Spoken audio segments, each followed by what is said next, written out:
Okay students okay students, देखो ये जो वीडियो है इसमें हम लोग एक छोटा सा क्वेश्चन करना चाह रहे हैं। ये 11th question, just a short question, एक स्टेप है वो मेरे को मेनली बताना है यहाँ पे कि कैसे आ रहा है। बस बाकी का सब चीज तो आपको अवेलेबल रहेगा ही टेक्स्ट बुक में। So please pay attention over here, है ना, ताकि हम लोग समझ पाए। छोटा सा क्वेश्चन है, कैसे सॉल्व करना है ध्यान देना है यहाँ पे। तो सबसे पहले कहता है क्वेश्चन कि if e raised to x plus e raised to y equals to e raised to x plus y, find dy by dx। क्या निकालना है? dy by dx निकालना है, यानी कि डेरिवेट करना है इसको। तो आओ डेरिवेट करना शुरू करते हैं। सो सबसे पहले वी विल राइट सॉल्यूशन, है ना। अगेन याद रखना हम लोग इम्प्लिसिट फंक्शन कर रहे हैं। इम्प्लिसिट फंक्शन वो फंक्शन होता है जहां पे y अलग से नहीं दिया होता और पूरा फंक्शन अलग से नहीं दिया होता है। यहाँ पे मिक्स होता है, जंबल अप होता है, ठीक है। तो this is an implicit function, basically e raised to y आ रहा है, राइट, है ना। तो आओ चलो सॉल्व करते हैं इस क्वेश्चन को। सबसे पहले आएगा e raised to x plus e raised to y equals to e raised to x plus y। ये आ गया क्वेश्चन आपका, है ना। तो अब इस इम्प्लिसिट फंक्शन को हम लोग क्या करेंगे? डेरिवेट करेंगे। तो कई बार हम लोग ये भी लिख सकते हैं derivative implicit derivate implicit function, या simple derivate with respect to x भी लिखोगे तो चलेगा, यानी कि differentiate with respect to x, ठीक है, वी गेट, ठीक है, differentiate with respect to x we get क्या मिलता देखो। सबसे पहले d by dx of e raised to x, ठीक है, फिर d by dx of e raised to y, फिर d by dx of e raised to x plus y, ठीक है। अच्छा, e raised to x का derivative e raised to x ही आएगा, कोई चेंज नहीं। e raised to y का derivative e raised to y ही आएगा, लेकिन y का भी डेरिवेटिव हमको लेना पड़ेगा। सो y का derivative will be dy by dx, ठीक है, y का derivative will be dy by dx। e raised to x plus y का derivative e raised to x plus y ही आएगा, ठीक है, e raised to x plus y ही आएगा, लेकिन derivative हो जाएगा किसका? x plus y का, ठीक है, x plus y का हमको क्या मिल जाएगा? एक डेरिवेटिव मिल जाएगा। तो हम लोग निकालते देखो, ठीक है, okay. So e raised to x plus e raised to y into dy by dx is equals to e raised to x plus y, ठीक है, e raised to x plus y। Derivative of x का भी लेना पड़ेगा, derivative of y का भी लेना पड़ेगा। तो जब हम लोग x का डेरिवेटिव लेते हैं, ठीक है, when we take the derivative of x we get as 1, ठीक है, derivative of x is nothing but 1 और y का derivative is nothing but dy by dx, correct है। सो y का derivative will be dy by dx। Sure, यहां तक clear है सबको? सब कुछ समझ में आ गया क्या यहां तक? ठीक है, बढ़ू आगे नेक्स्ट स्टेप पे, ठीक है, ध्यान देना। therefore e raised to x plus e raised to y is equals to into dy by dx is equals to e raised to x plus y into 1, है ना, e raised to x plus y into 1, ठीक है। क्या आएगा? e raised to x plus y into 1 will be the same, e raised to x plus y ही आएगा, ठीक है। अच्छा, plus e raised to x plus y into dy by dx, है ना, the same thing gets multiplied over here। so e raised to x plus y into dy by dx।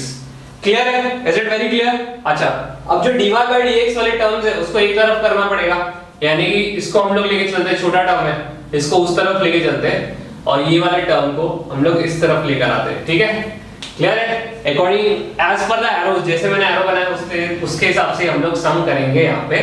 So e raised to x, ये जो e raised to x है यहाँ पे plus है, इस तरफ आएगा तो माइनस हो जाएगा, minus e raised to x plus y, e raised to x plus y, अच्छा, इक्वल्स टू हमने डिसाइड क्या था, हाँ, e raised to y इस तरफ आ जाएगा। So e raised to x plus y into dy by dx, ये वाला फंक्शन लिख रहा हूँ जो ऑलरेडी यहाँ पे था, अब ये वाला लिखूंगा, minus e raised to y into dy by dx, ठीक है।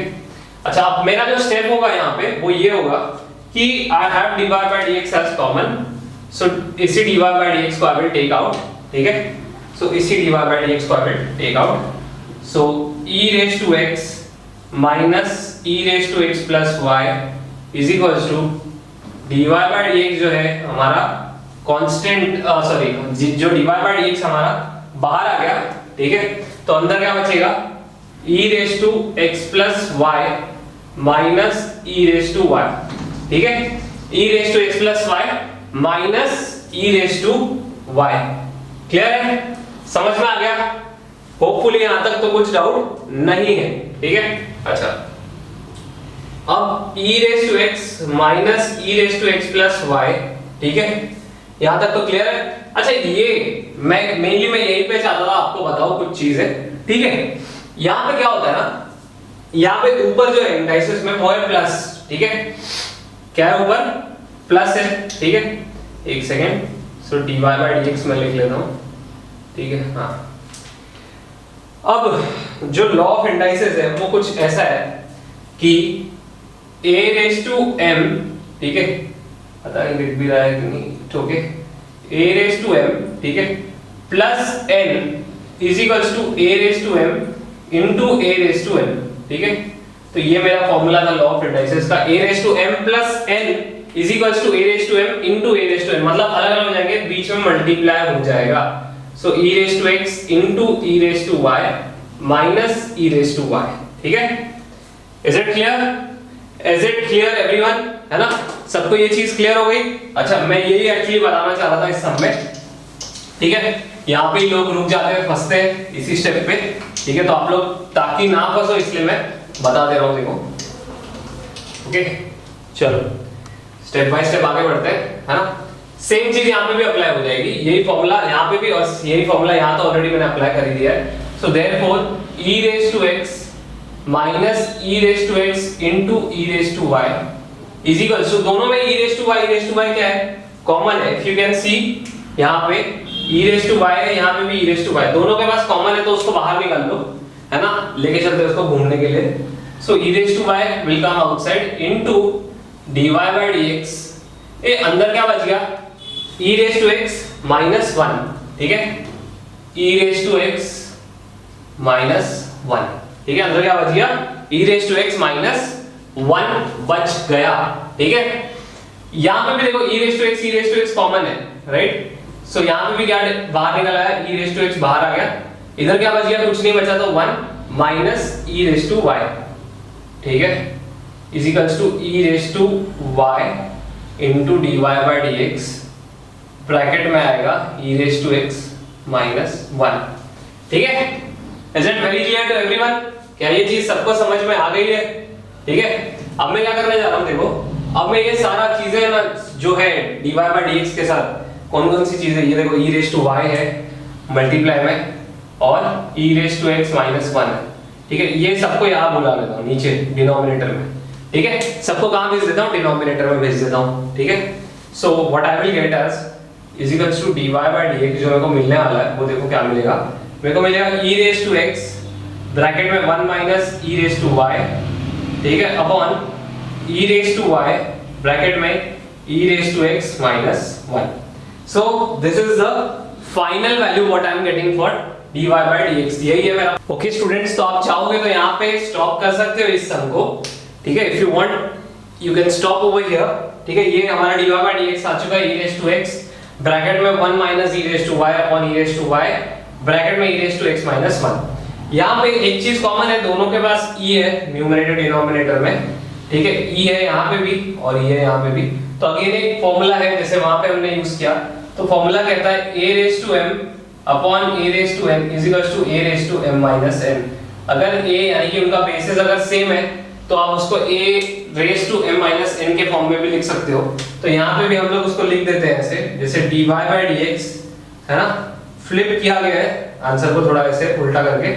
सो e रेस टू x और e raise to y, so e raise to x minus y, एक ब्रैकेट में आएगा 1 minus e raise to y और नीचे आएगा, यहाँ पे आप चीजों ऐसे लिख लो, into e raise to x minus 1, ठीक है। So this is your final answer for dy by dx, है ना। यहाँ तक क्लियर हो गया होगा, आई होप सो, समझ में आ गया होगा, ठीक है। If at all any doubt you let me know, ठीक है। चलो।